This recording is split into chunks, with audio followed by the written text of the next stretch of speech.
Je suis venu au Maroc de façon légale. Voilà. D'abord, c'est ma grande sœur qui était ici. Donc, moi, j'étais au pays, je me cherchais comme tout le monde. Donc, elle m'a parlé du Maroc, elle se cherchait bien ici. Donc, si j'arrive ici, je pouvais bien gagner ma vie. Et c'est comme ça, j'ai fait mon passeport et j'ai pris mon vol pour arriver au Maroc. De grands problèmes, je n'ai pas rencontré de grands problèmes. J'ai fait mes papiers comme tout le monde.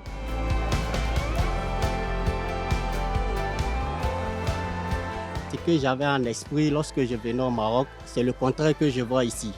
Arrivé ici, j'ai constaté plein de difficultés, j'ai rencontré plein de difficultés.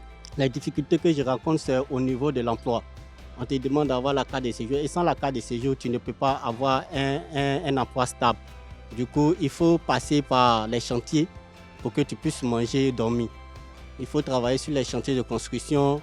Il faut être dans les sociétés où on soulève les charges plus difficiles. Donc, c'est des choses, si tu n'es pas habitué au pays, arriver ici, ça serait vraiment compliqué pour toi. Parce que ici, c'est toi-même qui dois payer ta maison. Et la location est très chère ici. Est très chère. Donc, souvent, il faut s'associer avec les amis, il faut s'associer avec d'autres personnes qui ne viennent même pas de même région ni du même pays que toi pour pouvoir prendre une chambre.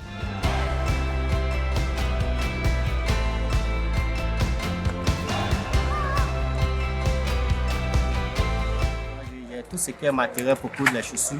Et aussi, je colle aussi toutes les choses qui sont décollées, je les colle. Je fais aussi la teinture. Je peux faire aussi la teinture des chaussures, la teinture blanche, comme aussi la teinture noire. Quand je suis arrivé ici, on me parlait que dans les centres d'appel, c'est encore mieux pour la peau noire, pour les jeunes subsahariennes.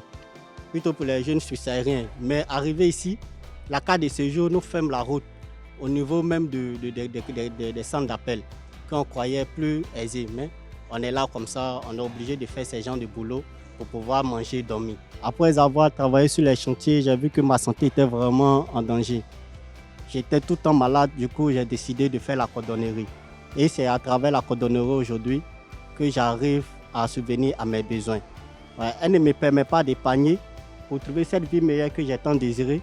Mais au moins, elle me permet de dormir, pouvoir payer ma location et aussi pouvoir payer ma nourriture. Souvent, je peux avoir plus de 50 dirhams, plus de 100 dirhams. Il peut y avoir aussi des jours où je n'ai aucun client. Voilà, mais c'est le marché, c'est comme ça. Quand le mois finit, je peux me retrouver avec 2000, souvent avec 1800, avec 2500, ça dépend. Bon, moi, en tout cas, tous ces boulots, je n'étais pas habitué à ça quand j'étais dans mon pays. Voilà, arrivé ici, je me suis dit qu'il fallait faire tout ça pour que je puisse survivre. Sinon, j'ai trouvé ce boulot pénible pour moi. Quand j'étais chez moi, je travaillais dans une pharmacie et là-bas, j'étais vraiment mieux payé que ce que je gagnais sur les chantiers de construction.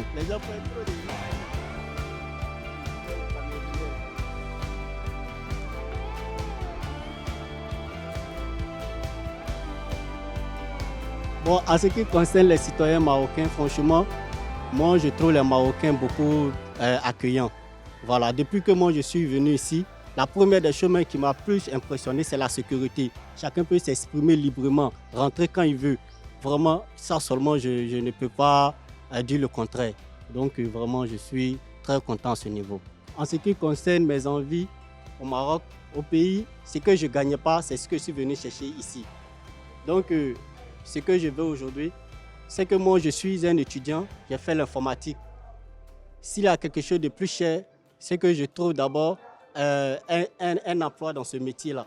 Parce que toute ma vie, c'est l'informatique que j'ai fait.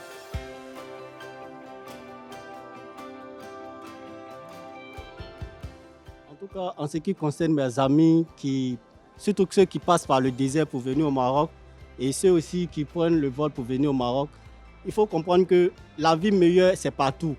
Voilà, que tu sois dans ton pays, que tu sois à l'étranger, c'est l'homme qui se crée une vie meilleure. Voilà, chacun est mieux chez soi. Là-bas, tu peux te développer une activité qui va vraiment t'aider à avoir une vie meilleure. Que ce n'est pas forcément en étranger qu'on peut se faire cette vie meilleure. Il doit d'abord préparer le moral. Voilà, l'aventure n'est pas facile. Si tu viens ici, il faut s'adapter à tout. لا تنسى الاشتراك في القناة وتفعيل زر الجرس ليصلك جديد الفيديوهات من هسبريس.